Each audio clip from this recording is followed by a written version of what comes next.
Krishna, knowing that everything is a manifestation of Krishna's energy. Nothing can exist without Krishna. And Krishna is the Lord of everything. This is the basic principle of Krishna consciousness. Krishna consciousness is the development of love of Krishna, a positional transcendental even to material liberation. At this stage of Krishna consciousness, beyond self-realization, the devotee becomes one with Krishna in the sense that Krishna becomes everything for the devotee and the devotee becomes full in loving Krishna. An intimate relationship between the Lord and the devotee then exists. A relationship exists. In that stage, the living entity can never be annihilated, nor is the personality of Godhead ever out of the sight of the devotee.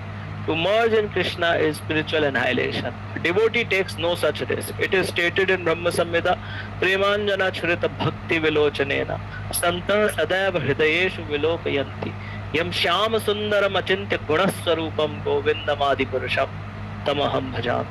I worship the primeval Lord Govinda, who is always seen by the devotee, whose eyes are anointed with the pulp of love. He is seen in his eternal form of Shyam Sundar, situated within the heart of the devotee. At this stage, Lord Krishna never disappears from the sight of the devotee, nor does the devotee ever lose sight of the Lord. In the case of a yogi who sees the Lord as Paramatma within the heart, the same applies. Such a yogi turns into a pure devotee and cannot bear to live for a moment without seeing the Lord within himself. थोड़ा सा हिंदी में देखेंगे, हिंदी जो है Google से translated है तो बड़ी गड़बड़ हो सकती है कभी कभी. कृष्ण चेतना में लीन व्यक्ति को सर्वत्र सब जगह भगवान कृष्ण दिखाई देते हैं और वह सब कुछ कृष्ण में ही देखता है. ऐसा व्यक्ति भौतिक प्रकृति के सभी पृथक स्वरूपों को देख सकता है, परंतु प्रत्येक क्षण वह कृष्ण के प्रति सचेत रहता है, यह जानते हुए कि सब कुछ कृष्ण की शक्ति का ही प्रकटीकरण है या प्रकाश है. कृष्ण के बिना कुछ भी अस्तित्व में नहीं रह सकता और कृष्ण ही सर्वस्व के सब चीजों के हर सब लोगों के सर्वस्व के स्वामी हैं. यही कृष्ण चेतना का मूल सिद्धांत है. कृष्ण चेतना कृष्ण प्रेम का विकास है, एक ऐसी अवस्था जो भौतिक मुक्ति से भी परे है. कृष्ण चेतना की इस अवस्था में आत्म साक्षात्कार से परे भक्त कृष्ण के साथ एक हो जाता है. इस अर्थ में कृष्ण भक्त के लिए सब कुछ बन जाते हैं और भक्त कृष्ण प्रेम में परिपूर्ण हो जाता है. तब भगवान और भक्त के बीच एक घनिष्ठ संबंध स्थापित हो जाता है. उस अवस्था में जीव को का कभी नाश नहीं हो सकता, न ही भगवान कभी भक्त को की दृष्टि से ओझल होते हैं. कृष्ण में विलीन होना आध्यात्मिक नाश है. भक्त ऐसा कोई जोखिम नहीं उठाता. ब्रह्म संहिता में कहा गया है, श्लोक अभी जो हमने पढ़ा था, कि मैं आदि देव आदि भगवान गोविंद की पूजा करता हूँ, जो प्रेम के रस से लथपथ नेत्रों वाले भक्तों को सदा दिखाई देते हैं. वे अपने शाश्वत श्याम सुंदर रूप में भक्त के हृदय में विराजमान हैं. इस अवस्था में भगवान कृष्ण भक्त की दृष्टि से कभी ओझल नहीं होते और न ही भक्त कभी भगवान को देखना बंद करता है. जो योगी अपने हृदय में भगवान को परमात्मा के रूप में देखते हैं, उस पर भी यह बात लागू होती है. ऐसा योगी शुद्ध भक्त बन जाता है और अपने भीतर भगवान के दर्शन के बिना एक क्षण भी नहीं रह सकता. हरे कृष्णा. श्रील प्रभुपाद की जय. तो यहाँ पे एक्चुअली मैं स्क्रीन भी स्टॉप कर दूंगा, स्क्रीन की जरूरत नहीं है अब. हरे कृष्णा. तो आप सभी का बहुत बहुत स्वागत है. आज हम लोग ध्यान योग के एक श्लोक से चर्चा कर रहे हैं. ध्यान योग की जब चर्चा आई है तो यहाँ पे बात आती है मन की. मन जो है ये हमारी चेतना को इधर उधर भटकाता रहता है, कभी इस विषय में, कभी उस विषय में, कभी चिंता के विषयों में. और उसके कारण जो आध्यात्मिक सत्य हमें बताए गए हैं उनके ऊपर ध्यान लगाना थोड़ा सा मुश्किल हो जाता है. अगर आप इस श्लोक को देखें तो इस श्लोक में भगवान क्या कह रहे हैं कि जो मुझे हर जगह देखता है और हर चीज को मुझ में देखता है, उसको ना तो मैं उससे कभी अलग होता हूँ, दूर होता हूँ या खोता हूँ, और ना कभी वो मुझसे दूर होता है, एक होता है। तो इसको अगर आप देखें तो ये एक पर्सपेक्टिव है, देखने का तरीका है, इस दुनिया को देखने का तरीका है, जिंदगी को देखने का तरीका है ना। और कई सारे तरीके होते हैं ऐसे, अलग अलग लोगों के देखने के तरीके होते हैं इस दुनिया को, है ना। कुछ लोग बहुत ही नकारात्मक सोच के साथ चलते हैं दुनिया में। अगर कुछ किसी के साथ में ऐसा हुआ हो, कोई अप्रिय घटना हो गई हो जिसके कारण उनका विश्वास उठ गया है लोगों से, तो वो उसी पर्सपेक्टिव, उसी देखने के नजरिए के साथ चलते हैं कि किसी पे भी बहुत ज्यादा विश्वास मत करा। ये एक पर्सपेक्टिव बन जाता है। और कोई बिजनेस में है या कोई दूसरे देश में पैदा हुआ है तो उनका अपना एक देखने का अलग तरीका होता है। धर्म से बहुत ज्यादा फर्क पड़ता है, किसी का धर्म क्या है उसके हिसाब से वो लोग दुनिया को किसी एक तरीके से देखते हैं। बहुत तरह के भेदभाव होते हैं, स्किन के कलर से भेद होता है, और भी पैसे के हिसाब से भेदभाव करता है इंसान। और अभी तो एक वो गेम भी आ गया था, एक ऑनलाइन गेम था, उसका मैंने सोचा था उसका नाम ढूंढूंगा। कुछ तो वो एक गेम है जो कि हाइपर रियलिस्टिक ऐसा कुछ बोलते हैं, जिसमें कि आपका यही दुनिया में आपको एक, पहले वो पोकेमॉन का भी गेम आया था और एक ये थोड़ा सा हिंसात्मक टाइप का भी था जिसको फिर भारत में बैन भी करा गया था, हरे कृष्णा, जिसमें कि आप वो गेम चालू करिए या चश्मा लगा लीजिए, फिर वो आपको अलग अलग जगह पे दुनिया में ही, जैसे आपके बेडरूम में कहीं पे पड़ा हुआ है कुछ पोकेमॉन या कार्टून, या आपको ऐसा बोल देगा, आपका गोल है आपको एक राक्षस को मारना है, आप वो घर से बाहर निकले तो आपको एक कोने में खड़ा देखेगा, फिर आप उसको गोली चला रहे हैं। तो इस तरह के पर्सपेक्टिव्स होते हैं जिसको कि कोई देख के कह सकता है कि अरे ये क्या, देखिए कुछ नाम भी बता रहे हैं, थैंक यू फॉर शेयरिंग, है ना। तो कुछ नाम है ऐसे जिसके कारण मतलब एक अलग ही डिल्यूजनल दुनिया में जी रहा है, पागल जैसा व्यवहार कर रहा है ना, सच्चाई से बहुत दूर है। तो उसके बाद में अगर कोई शास्त्र चक्षु से अगर कोई ऐसा बोलता है कि अच्छा भगवान को मैं हर कहीं देख सकता हूँ क्या, तो इसी के 17 श्लोकों के बाद में 7वां चैप्टर जब शुरू होगा उसमें भगवान अपनी शक्तियों का परिचय देना शुरू करेंगे। उसमें कहेंगे कि जो पूरे जो क्या कहते हैं, भूमि अपो नलो वायु खम मनो बुद्धिरे बचा अहंकार इति यम में भिन्न प्रकृति अष्टदा, ये मेरी प्रकृति है, मेरी भिन्न प्रकृति है। जब भी तुम इनको देखो तो तुम मुझे याद कर सकते हो।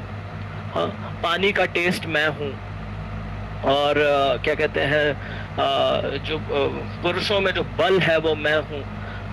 इस तरीके से तमाम आपको शक्तियों का परिचय दे रहे हैं, जिससे कि जब भी आप उन चीजों को देखें तो आपको ऐसा याद आए कि हाँ ये कृष्ण की शक्तियां हैं। जब हमें कुछ ऐसा याद आए तो वो जो पर्सपेक्टिव है, वो जो देखने का नजरिया है, वो डिल्यूजनल नहीं है, वो पागलपन वाला नहीं है, बल्कि वो सत्य के करीब है। हमें बार बार लगातार जब हम सुबह उठते हैं, पूरा दिन हमारा चलता है, तो जो हमारी इंद्रियां हमें दिखा रही हैं, जो हमें बता रही हैं, उससे कहीं से भी हमको ऐसे कोई चिन्ह नहीं मिलते हैं कि ये सब भगवान का है, भगवान मुझे लगातार देख रहे हैं, देवी देवता देख रहे हैं। जो कुछ हो रहा है वो भगवान के सामर्थ्य से हो रहा है। भगवान कहते हैं 9वें चैप्टर में कि मैं तुम्हारे पेट की जठर अग्नि हूँ। सभी जो फल हैं, सब्जियां हैं, उनका जो टेस्ट आता है वो टेस्ट का स्रोत मैं हूँ। तो ये सब आपको ऐसे प्राय जब आप देख रहे हैं दुनिया की तरफ तो आपको ये सब नहीं पता चलता है। और इसलिए अगर आध्यात्मिक ज्ञान नहीं है और अगर आध्यात्मिक ज्ञान को बार बार याद नहीं किया जाए तो जो आपका अनुभव है इस संसार का इन इंद्रियों से, वह आपको भगवान को याद दिलाने का काम नहीं करेगा, भगवान को भुलाने का काम ज्यादा करेगा। और इसलिए हमें साधना दी गई है, रोज हमें भगवान को याद करना है, भगवान के नामों का जाप करना है, भगवान के बारे में सुनना है ना।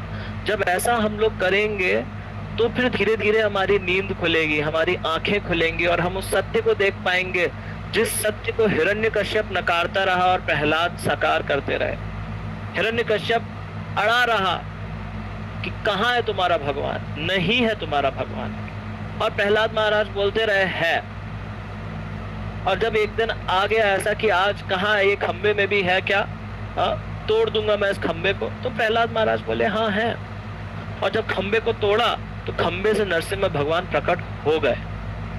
इस सत्य को हमें दिन में अगर हम लोग 10 बार भी याद करें तो कम है। हमें याद करना चाहिए कि हमारे भी घरों के खंबे जो है, दीवारें हैं, उसमें कण कण में भगवान बसे हुए हैं। इसको याद करना बहुत जरूरी है, क्योंकि हम लोग जो है अभी भगवान से विमुख हो गए, भूल गए हैं। और इस सत्य को याद दिलाना हमारे अपने आप को बहुत जरूरी है। ये संतों का स्वभाव है।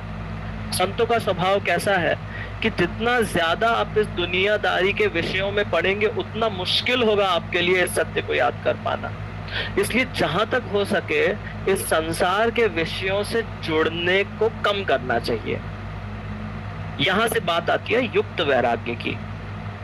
हमारा जो रास्ता है वो युक्त वैराग्य का है। यहाँ पे जैसे कि शीला प्रभुपाद ने जो बताया है, इसमें 2 सब्जेक्ट्स की चर्चा करी है। एक तो भक्त के लिए चर्चा करी है और एक योगी के लिए चर्चा करी है। तो मैं आपको बताना चाहता हूँ कि एक योगी का जो आध्यात्म का मार्ग होता है और उसको क्या प्राप्त होता है, और एक भक्त का जो आध्यात्म का मार्ग है और उससे क्या प्राप्त होता है, इसमें थोड़ा सा अंतर है। एक योगी के लिए बहुत ज्यादा जरूरी है कि वो अपने जीवन में विषयों को कम करने का प्रयास करे। तो जैसे कि मान लीजिए एक कटोरी में 2 गुलाब जामुन रखे हैं, तो जो ज्ञान योगी है वो बोलेगा गुलाब जामुन नहीं खाना, बाजरे की रोटी और थोड़ा सा दाल से मैं और थोड़ा सा दूध से मैं सब कुछ मुझे मिल जाता है, जिंदा रहने के लिए बहुत है, मुझे और कुछ खाना ही नहीं है, तो गुलाब जामुन तो बहुत दूर की बात है। ये एक योगी के लिए बहुत जरूरी है, क्योंकि जितने ज्यादा आप विषयों के प्रति अट्रैक्शन बढ़ाएंगे उतना आप दिव्यता की ओर बढ़ने में आपको मुश्किल आएगी। जैसे किसी को बोला जाता है कि सिगरेट पीना अच्छी चीज नहीं है। क्यों अच्छी चीज नहीं है? तमाम तरह के शारीरिक परेशानियां जो पैदा करता है। उसके अलावा ये है कि कोई नशे में, उस नशे की उसको लत लगी है, आदत लगी हुई है, जिसके कारण वो आंतरिक रूप से कमजोर है, इज वीक। उसको कोई नशा करने की आवश्यकता लगती है अपने आप को स्थिर रख सकने के लिए। अगर उसने सिगरेट नहीं पिया, शराब नहीं पी, तो अस्थिर हो जाता है, परेशान हो जाता है। मतलब कितना ज्यादा अपने आप को अंदर से कमजोर कर लिया है ना। तो ठीक उसी प्रकार से इस संसार के जितने भी विषय हैं, अगर मेरे अंदर उस तरह की तलब है, ऐसी इच्छा है कि नहीं अभी 2 दिन से अगर मैंने मीठा नहीं खाया तो मेरे को चलता ही नहीं है, तो ये अपने अंदर की कमजोरी है। इस कमजोरी को से ऊपर उठने के लिए क्या करना पड़ेगा कि विषयों से मुझे दूर हटना पड़ेगा। जिंदा रहने के लिए जो चाहिए, मधुकरी से जो मिल गया उसको पा लिया, उसके अलावा एक संत जैसा जीवन जी रहा है, ये योगी का मार्ग है। मैक्सिमम लोग तो कर्म योगी बन ही नहीं पाते हैं। मैक्सिमम सब कर्मी ही होते हैं। कर्मी का मतलब ग्रह मेधी, मतलब जो भी कुछ आया सब जीवन में चल रहा है। लिमिट, कंट्रोल या सिंप्लिसिटी नाम की कोई चीज नहीं है जीवन में। बहुत कम कहीं ऐसे कहीं हुए, क्या कहते हैं, पंढरपुर जैसी जगहों में, धाम जैसी जगहों में, साउथ इंडिया में कहीं पे अगर कोई ऐसा हुआ जो कि बोलता है कि मैं निष्काम कर्म योगी हूँ, तो वैसे निष्काम भाव में और भक्ति में केवल यही अंतर है कि भक्ति में भगवान के ऊपर इंसान ध्यान करता है और निष्काम कर्म योगी जो है वो ब्रह्मन के बारे में सोचता रहता है। ठीक है, उससे ज्यादा और कोई निष्काम कर्म योगी में और भक्ति योगी में अंतर नहीं है। तो अब बात करते हैं कि भक्त का क्या मार्ग है। भक्त का मार्ग ये है कि मैं अगर गुलाब जामुन खा रहा हूँ, और यहाँ पे बहुत जरूरी है हम लोगों के लिए इस बात को जानना आगे बढ़ने के लिए कि अगर मैं गुलाब जामुन खा रहा हूँ तो गुलाब जामुन एक विषय है, क्या वो प्रसाद है? अगर वो प्रसाद है मतलब इसको भोग लगाया गया था। किसको भोग लगाया गया था? भगवान कृष्ण को भोग लगाया गया था। तो जब मैं उसका सेवन कर रहा हूँ उस वक्त मेरा ध्यान गुलाब जामुन पे ना होके धीरे धीरे करके भगवान की तरफ जाना चाहिए। ठीक है, धीरे धीरे भगवान की तरफ जाना चाहिए कि मैं प्रसाद खा रहा हूँ, प्रसाद खा रहा हूँ, तो क्या प्रसाद खा रहा हूँ से ज्यादा किसका प्रसाद खा रहा हूँ, ये विषय बदलना चाहिए मेरे मन में। तो शरीर को तो लग रहा है, लेकिन मन जो है, मन का कंट्रोल इंद्रियों में आसक्ति, गुलाब जामुन में आसक्ति से कृष्ण में आसक्ति की तरफ बढ़ रहा है। इससे प्रगति होती है भक्ति के मार्ग में। उसके बाद में क्या होगा कि कल को अगर मैं करेला भी खा रहा हूं, क्योंकि मेरा मन कहाँ पे है कि भगवान का प्रसाद है, मैं खा रहा हूं, तो फिर मुझे फर्क नहीं पड़ता कि वो करेला है कि गुलाब जामुन है। तो इससे मैं इंद्रियों के विषयों में आसक्त होने से दूर धीरे धीरे करके अपनी साधना के कारण भगवान में अपने स्मरण को बढ़ा पाता हूं। तो ये जो युक्त वैराग्य है, ये तभी प्रैक्टिस किया जा सकता है जब मैं थोड़ा सा सात्विक हूं। जीवन में जितना ज्यादा हम, अभी पैसा आया, क्या करना है, एक प्रॉपर्टी खरीद लेता हूँ, ठीक है, फिर आया, फिर क्या करना है, एक और फ्लैट खरीद लेते हैं, ठीक है, अब और पैसा आया, क्या करना है, एक और फ्लैट। अब 5 घर खरीद लेंगे अगर, तो 5 घरों से पैसा कितना आएगा मुझे पता नहीं, लेकिन 5 तरह के हाथी आपने पाल लिए हैं। आपके मन में ये विषय चलते रहेंगे, बढ़ते ही रहेंगे, कम नहीं होंगे, परेशानियां नहीं कम होंगी, और आपका ध्यान भी बटेगा ही, कम नहीं होगा। वहीं पर ही जितना ज्यादा कोई साधारण जीवन की तरफ जाता है कि पैसा है, जो भी है, मतलब एफडी में डाल दिया या कहीं पे डाल दिया, जहां पे वो डाल के निश्चिंत हो गए, मुझे नहीं पढ़ना 10 जगह, मुझे नहीं जाना, ऐसा ही बताते हैं। स्टॉक्स के मार्केट में लोग होते हैं, करोड़ों का रुपया सुबह डालते हैं, कभी लॉस हो जाता है, अगले दिन कभी अगर बढ़ता है तो 5-5 करोड़ का 10-10 करोड़ एक ही दिन में कर लेते हैं। पैसा बनाने के लिए 100 तरह के तरीके हो सकते हैं, उसकी क्लास ये नहीं है ना। लेकिन बात ये है कि पैसा बनाने के लिए अगर कोई इंसान जाएगा तो जीवन को कितने तरीकों से व्यर्थ किया जा सकता है, इसके ऊपर भी एक किताब लिखी जा सकती है। वो किताब भी छोटी पड़ेगी। केवल एक ही तरीका है जिससे कि जीवन को सफल बनाया जा सकता है, और वो है साधारण जीवन जीने का, इससे निकलने का, है ना। उसके अलावा आप कुछ भी कर रहे हैं तो जीवन व्यर्थ ही हो रहा है उससे, चाहे वो पैसे कमा रहे हो, चाहे नाम कमा रहे हो, चाहे जो भी कर रहे हो, है ना, उससे जीवन व्यर्थ ही होने वाला है। तो परेशानियां बढ़ती हैं जब जीवन में एंगेजमेंट्स बढ़ते हैं, विषय बढ़ते हैं। इसलिए संतों का स्वभाव जो है, संतः सदैव हृदयेषु विलोकयन्ति, संतों का जो स्वभाव है उसमें अपने जीवन में भक्ति के अलावा दूसरे जो हमारे रिस्पॉन्सिबिलिटीज हैं, उत्तरदायित्व हैं अपने स्वधर्म के हिसाब से, उनको जितने कम से कम विषयों में पढ़ के करा जाए, उतना आपके मन की एंजाइटी कम होगी, आपकी चिंताएं कम होंगी। तो अगर हाथी नहीं पालेंगे तो चिंताएं जीवन में कम होंगी।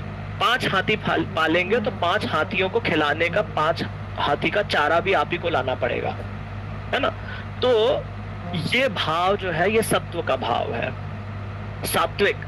रजोगुण में इंसान इस संसार में ज्यादा से ज्यादा पाना चाहता है, सत्व में शास्त्रों के ज्ञान के आधार पर इस जीवन में कम से कम पाना चाहता है, आध्यात्म में अपनी श्रद्धा ज्यादा से ज्यादा बढ़ाना चाहता है। तो जब एंजाइटी कम होती है, जब परेशानियां कम होती हैं, तब जो भगवान के ऊपर ध्यान होता है वो ज्यादा निष्काम होता है, निस्वार्थ होता है ना। तो ये तो हो गया मेरा। अब भगवान कृष्ण की बात करें तो भगवान कृष्ण क्या याद करने लायक व्यक्ति हैं। तो आप देखेंगे भगवान की जो गुण है, कुछ गुण जो हम लोग जानते हैं कि वो बहुत ही सुंदर है, ठीक है, सुंदर तो कई लोग हो सकते हैं, ठीक है, और मुझे तो पता भी नहीं कितने सुंदर है, ठीक है, एक वो हो गया। फिर कहते हैं भगवान बहुत स्वीट है, बहुत, है ना, प्रेम है, इंटेलिजेंट है। लेकिन इसके अलावा भी भगवान की कई ऐसी क्वालिटीज हैं जो कि डायरेक्टली मेरे जीवन में इम्पैक्ट करती हैं, और कुछ कुछ ऐसे इनके क्वालिटीज हैं भगवान के जो कि बड़े आश्चर्यजनक लगते हैं। जैसे कि भगवान, कोई सोचेगा आएगा एकदम ऐसा हीरो की तरह, लेकिन भगवान, हमारे भगवान कृष्ण जो है ये शर्मीले हैं। एक तो जगह पे उनका क्या कहते हैं, वर्णन आता है जहाँ पे कि अगर कोई उनको ज्यादा उनकी तारीफ करता है तो शर्मा जाते हैं, नीचे देखने लग जाते हैं, है ना। तो he is a very very sweet person, at the same time he is very grave, काफी गंभीर है ना। जैसे आपने सुना होगा कि कोई हंसी मजाक करता है, मैं हंसी मजाक करता था कुछ बच्चों के साथ में, तो मुझे लगता था कि मैं उनके बीच में शरारती बच्चा हूँ, छोटे से गांव में। फिर मैं शहर में आया, शहर के मैंने शरारती बच्चे देखे, शरारती मतलब उद्दंड मचाने वाले, हाँ, वॉयलेंट, या मतलब बस जेल या पुलिस से जो डील कर रहे हैं। तो मुझे समझ में आया कि मैं शरारती कैटेगरी में नहीं हूँ, एक्चुअली मैं अच्छे बच्चों के बीच में हंसी मजाक कर रहा था, उसको शरारती बोल दिया गया था। तो वैसे ही अगर आप भगवान कृष्ण का चरित्र देखेंगे तो जैसे कैटेगरी होती है ना कि कोई है आर्मी में है, 18-18 घंटे तक वो लोग सेवा करते रहते हैं, दौड़ते रहते हैं, 10-15 किलोमीटर दौड़ लेते हैं, 3-4 दिन तक खाया नहीं, 3-4 दिन तक सोया नहीं, हाँ, उसको दुश्मन को मारने के लिए तैयार है, तमाम तरह की उनको ट्रेनिंग होती है, पानी के अंदर आधे घंटे तक रह सकते हैं। ये सारे उनके जो क्वालिटीज हैं, गुण हैं, ये और कोई नहीं कर सकता। उसमें कोई एक हो सकता है जो थोड़ा हंसी मजाक करता है, लेकिन उसका हंसी मजाक और कोई ऐसा हंसी मजाक करने वाला जो कि निकम्मा है, उसमें बहुत डिफरेंस है। तो ठीक उसी प्रकार से भगवान कृष्ण का जो चरित्र आता है कि ये नॉटी हैं, ये शरारती हैं, वो शरारती किन के बीच में है वो देखना बहुत जरूरी है। वो उन ब्रजवासियों के बीच में है जो कि अपने आप में इतने गंभीर हैं और उनकी जो साधना है वो उसकी तुलना किसी और से नहीं करी जा सकती।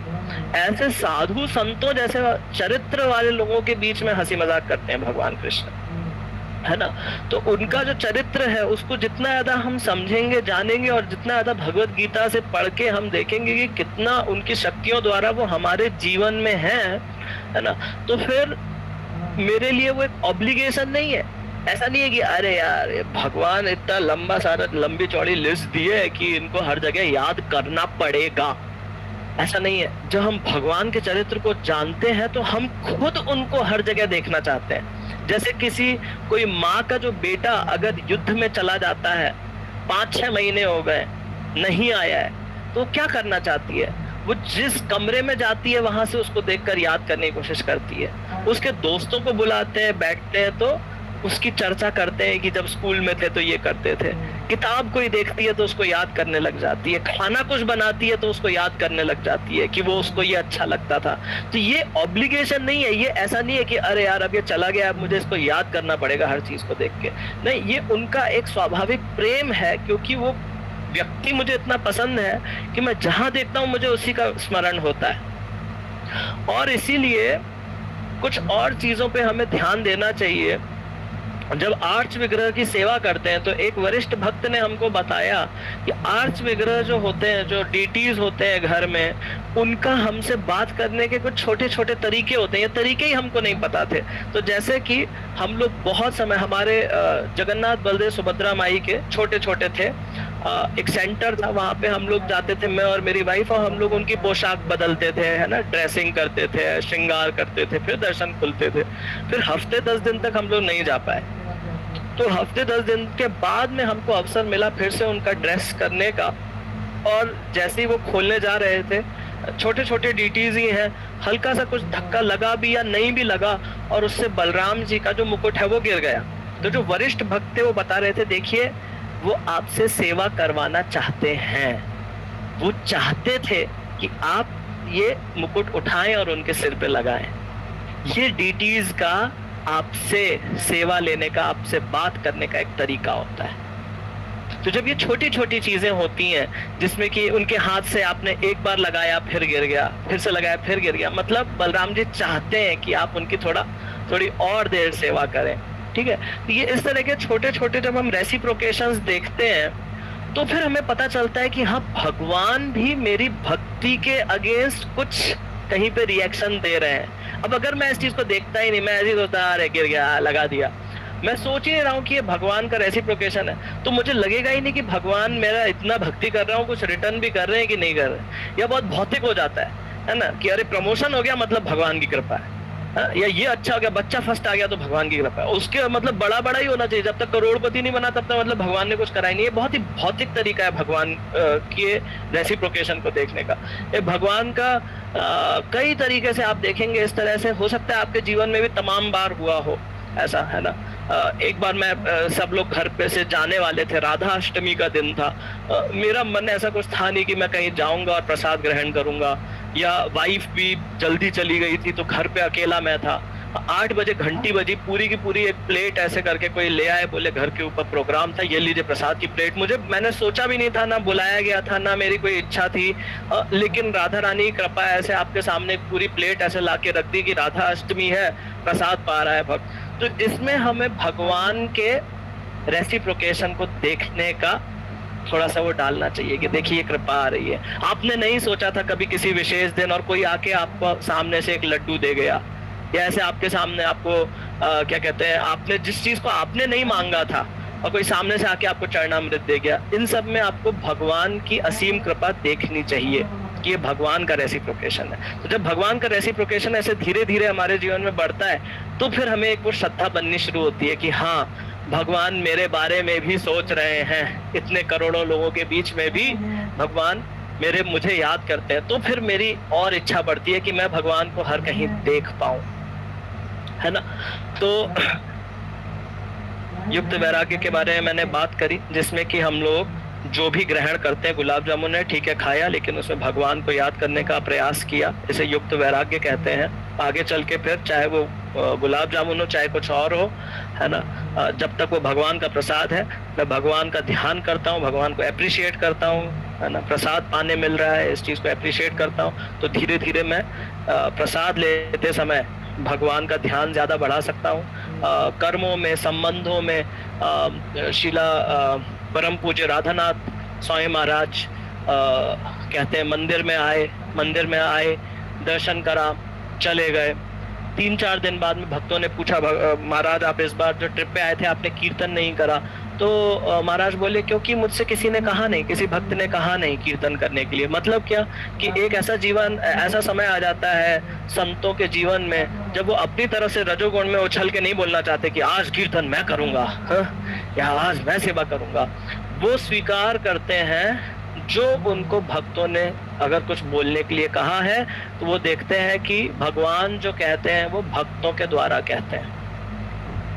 भगवान की जो इच्छा हमारे जीवन में आएगी वो गुरु और भक्तों के द्वारा आएगी, है ना। तो अगर साधु गुरु शास्त्र के हिसाब से कोई बात आ रही है, मतलब भगवान वो मुझसे चाहते हैं, है ना। इसको बहुत ज्यादा मन घड़ंत भी नहीं बना लेना चाहिए, इसको बहुत ज्यादा अपने मन पे आश्रित नहीं कर देना चाहिए। जैसे कोई भक्त नहीं थे, नए भक्त थे, उनके यहाँ पे एक ब्रह्मचारी गए प्रसाद ग्रहण करने, तो उन्होंने देखा कि लड्डू गोपाल जी थे उनके ऑल्टर पे। थोड़ी देर बाद में देखा कि लड्डू गोपाल जी वहाँ नहीं है, तो अरे क्यों नहीं है? तो बोले लड्डू गोपाल जी को कंप्यूटर के सामने रख दिया है। अरे क्यों कंप्यूटर के सामने रख दिया? बोले उसका जो स्क्रीन शेयर चलता रहता है वो लड्डू गोपाल जी को देखना बहुत पसंद है, तो लड्डू गोपाल जी वहाँ रखे हुए और वो स्क्रीन शेयर चल रहा है, स्क्रीन सेवर चल रहा है कंप्यूटर पे। तो ये कहाँ से इसकी पुष्टि हो रही है? किसने ऐसा कहा है कि भगवान को अच्छा लग रहा है? नहीं, मेरे ही अंदर से मन कर रहा है। तो ये सत्य नहीं है, ये सही नहीं है ना, ये बहुत गलत अवधारणा है ना। डीटीज जो घर में जो विग्रह होते हैं उनके प्रति जो हम सेवा करते हैं वो हमारे गुरु के प्रति हमारी सेवा होती है, वो हमारे गुरु के प्रति हमारी श्रद्धा होती है। इसलिए जो घर में जो डीटीज होते हैं, अब इंडियन कल्चर तो ऐसा है कि सभी के घरों में होती है, इसलिए शायद हमें पता नहीं है और उसको थोड़ा लीनियंसी भी दी जा सकती है। लेकिन कायदे से जब गुरु दीक्षा देते हैं उसके बाद में गुरु कहते हैं कि जब मैं नहीं रहूंगा, जब मैं हूं तो मेरी सेवा करने, तो गुरु की सेवा करनी है। जब गुरु नहीं होंगे तो भगवान का विग्रह देते हैं कि इसकी सेवा करना जैसे तुम मेरी सेवा करोगे। ये सिद्धांत है। तो विग्रह की सेवा is actually nothing but your commitment to guru. और अगर ये ज्ञान नहीं है तो इंसान करता रहता है, उससे क्या होगा? उससे ये होगा कि उससे आप भगवान की कृपा प्राप्त करने का प्रयास कर रहे हैं। गुरु की कृपा में तो बहुत गारंटी है, गुरु प्रसन्न है, यस्य प्रसादात भगवत प्रसादो। अगर गुरु प्रसन्न है तो भगवान प्रसन्न हो जाएंगे। लेकिन अगर गुरु नहीं है तो आप जो कुछ कर रहे हैं, या तो उसमें यह है कि आगे चल के आप गुरु से जुड़ जाएं तो ठीक है, आपकी साधना हो गई, ये आपकी तैयारी हो गई, प्रिपेयर्डनेस हो गई कि अब गुरु आए हैं तो इतनी तल्लीनता से, इतनी प्रिपेयर्डनेस के साथ में मैं गुरु की सेवा कर सकता हूं। और अगर ऐसा कभी नहीं होता है कि पूरा जीवन निकल गया, तमाम तरह की चीजें फॉलो करते हैं, घर में ये बनता है, वो होता है, पूजा होती है, ये वो, और लेकिन गुरु नहीं थे, मतलब अब आपको कृपा मिलेगी कि नहीं मिलेगी ये भगवान के ऊपर है। तो भगवत कृपा के बारे में कोई कुछ नहीं कह सकता, कोई गारंटी नहीं है। मिल भी सकती है, नहीं भी मिल सकती है, वो भगवान है, स्वराट है, वो देना होगा उनको तो दे देंगे। किसी ने मुझसे पूछा था, मेरे माता पिता जो हैं वो ये 100 तरह की चीजें करते हैं, तमाम एकादशी के एक दिन पहले शाम से अन्न नहीं खाते हैं, जिससे कि पेट में भी अन्न नहीं होना चाहिए एकादशी के दिन, लेकिन उनका कोई गुरु नहीं है, तो उनका क्या होगा, उनका क्या उसमें आउटपुट है, क्या गति होगी। तो काफी विचार करा और मुझे यही समझ में आया कि मतलब इसमें भगवत कृपा की बात है। अब भगवान उसमें उन पे कृपा करेंगे कि नहीं मुझे नहीं पता, क्योंकि भगवान खुद कहते हैं तद विद्धि प्रणिपाते न परिप्रश्नेन सेवया उपदेक्षन्ति ते ज्ञानम ज्ञानिनस् तत्वदर्शिना। तो गुरु के पास therefore approach a spiritual master, गुरु को प्रसन्न किया तो भगवत कृपा डेफिनेटली होगी, इसकी हमें गारंटी है।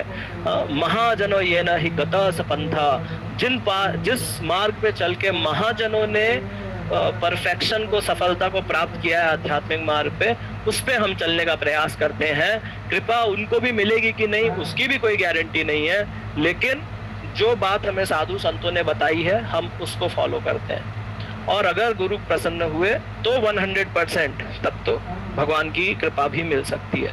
तो इसलिए हमें अपना जो विग्रह है, विग्रह के साथ में उनकी सेवा करने से जो रेसिप्रोकेशन मिलते हैं, उससे हम भगवान के साथ में अपने संबंध को और घनिष्ठ कर सकते हैं। देख सकते हैं कैसे मेरा प्रेम जब डीटीज की तरफ बढ़ रहा है तो उसके कारण मुझे और उत्साह मिलता है कि मैं भगवान को ज़्यादा से ज़्यादा अपने जीवन में याद कर पाऊँ और ऐसे संतों का चरित्र प्राप्त कर सकूं एक दिन कि मैं जब देखूं, जहां देखूं, और कोई मेरे मन में विषय ना हो, चिंता ना हो, मैं भगवान को देख पाऊं, सोच पाऊं, उनके बारे में स्मरण कर पाऊं, और एक ऐसा चरित्र और एक ऐसी चेतना मुझे मिल पाए कि जब युधिष्ठिर महाराज को पता चला कि, और जब परीक्षित महाराज को पता चला कि अब इस संसार को छोड़ने का समय आ गया है, तो कुछ जाके फोन नहीं करने पड़े, सभाएं नहीं बिठानी पड़ी कि मेरे अभाव में देश कैसे चलेगा, राज्य कैसे चलेगा, बस वहीं से तुरंत चले गए।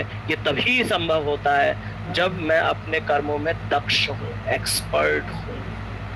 जब मैं अपने कर्मों में एक्सपर्ट होता हूँ तो मुझे उसकी चिंता नहीं करनी पड़ती है। जैसे ब्रश करते समय मुझे ज्यादा परेशान नहीं होना पड़ता है दिन भर कि कैसे ब्रश करूंगा, अगले दिन सुबह कैसे ब्रश करूंगा, क्योंकि उसमें कोई परेशानी नहीं है। हाँ, दांत दुख रहा है तो सोचना पड़ेगा। तो जब तक कोई परेशानी नहीं है, अगर मेरा जीवन इतना सरल है, तो फिर मेरे लिए आसान हो जाता है उन चीजों से चिंता मुक्त होना। इसलिए सरलता पे जोर डाला गया है। सरल जीवन में भगवान का ध्यान ज्यादा अच्छे से किया जा सकता है। ठीक है, यहीं पे समाप्त करूंगा। थोड़ा सा ऊपर गया मैं 3-4 मिनट, उसके लिए क्षमा चाहता हूँ आप सभी से। यहीं पे समाप्त करेंगे। बहुत बहुत धन्यवाद। हरे कृष्ण। किसी का कोई कमेंट या प्रश्न है तो आप बोल सकते हैं, वरना यहीं रुकेंगे। हरे कृष्णा। हरे कृष्णा प्रभु जी। हरे कृष्ण प्रभु जी। हरे कृष्ण। हरे कृष्ण प्रभु जी। हरे कृष्ण। हरे कृष्ण। हरे कृष्ण प्रभु जी। हरे कृष्ण। ओके। हरे कृष्ण प्रभु जी। हरे कृष्ण। बहुत बहुत धन्यवाद। ग्रंथराज भगवद गीता की जय। जगत गुरु श्रील प्रभुपाद जय।